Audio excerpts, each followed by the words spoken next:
চরে আইসা আমার খালাতো ভাইদের সাথে ঘোড়া নিয়ে ঘাস কাটতে গেলাম দ্বীপচরের মাঝখানে। সেইখানে আমরা অনেক মজা করলাম, সব মিলিয়ে আমার খালাতো ভাইদের সাথে সুন্দর একটা মুহূর্ত কাটাইলাম। চরে সুন্দর সুন্দর ভিউ উপভোগ করলাম। হ্যালো এভরিওয়ান, আপনারা সবাই কেমন আছেন? আশা করি সবাই অনেক অনেক ভালো আছেন। আল্লাহ তাআলার অশেষ রহমতে আমি অনেক ভালো আছি। তো সকালে ঘুম থেকে ওইটাই খালাতো ভাইদের বাড়িতে গেলাম, আর তখনই শুনতে পারলাম তারা নাকি আজকে চরের মাঝখানে ঘাস কাটতে যাবে, যার কারণে আমিও রেডি হয়ে পড়লাম তাদের সাথে যাওয়ার জন্য। তো আজকে আমার সাথে আছে সোহেল ভাই আর তাহের, এই তিনজনে মিলে ঘোড়া নিয়ে ঘাস কাটতে যাব, যার কারণে আমি 3টা ছালা এবং 3টা কাঁচি নিয়ে বের হয়ে পড়লাম আর চলে আসলাম ঘোড়ার কাছে। এই দিকে আমার খালাতো ভাই তাহের ঘোড়ার পিঠে গাড়ি বাঁধতেছিল, কিন্তু কিছুতেই পারতেছিল না। তারপর সোহেল ভাই এসে ঘোড়ার পিঠে গাড়ি বাইধা দিল। তারপর সোহেল ভাই আমাদেরকে বললো, তোরা ঘোড়া নিয়ে এই দিক দিয়ে যা, আমি এই দিক দিয়ে আসতেছি। যার কারণে আমি আর তাহের মিলা ঘোড়া নিয়ে এই দিক দিয়ে যাইতেছিলাম। তো তাহের যেহেতু নতুন চালক, যার কারণে ঘোড়া নিয়ে আসার সময় মানুষের জাংলা ভেঙে ফেলছিল। কি আর করার, আমাদের তো আর এখানে কিছু করার নাই। তারপর কিছু সুনাম শোনার পর আইসা বললাম এইদিকে খালাতো ভাই সোহেল ভাইয়ের কাছে। আমরা 3জন মিলে, আর আমাদের সাথে আছে ঘোড়ার গাড়ি। ঘোড়ার গাড়িতে করে আমরা 3জন যাইতেছিলাম চরের দিকে। আর তখনই এক চাচার সাথে দেখা হয়ে গেল। সোহেল ভাই তখন সেই চাচাকে বললো, আপনিও আমাদের সাথে চলেন। যার কারণে সেই চাচাও আমাদের সাথে উঠে পড়লো, আর আমরা রওনা দিলাম ঘোড়ার ঘাস কাটার জন্য দ্বীপচরের মাঝখানে।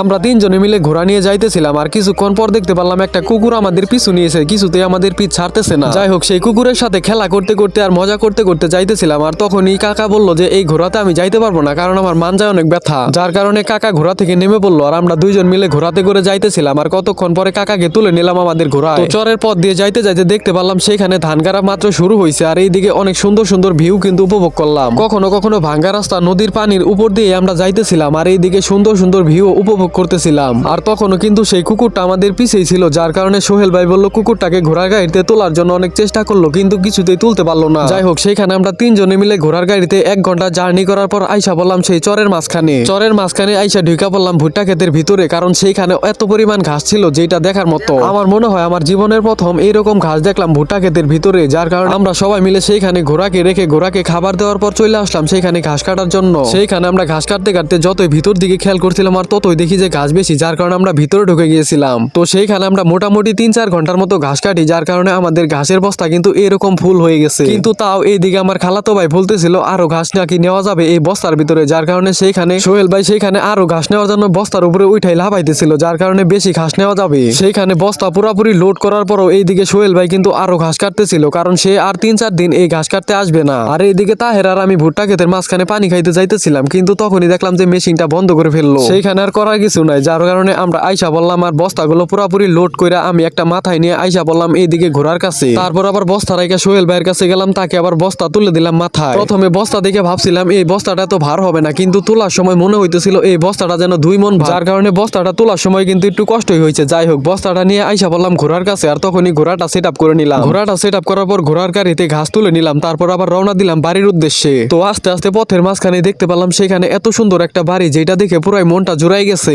যাই হোক, সেখান থেকে আস্তে আস্তে নদীর উপর দিয়ে যাইতেছিলাম, আর তখনই ঘোড়া সেখানে পানি খেতে শুরু করে দিল।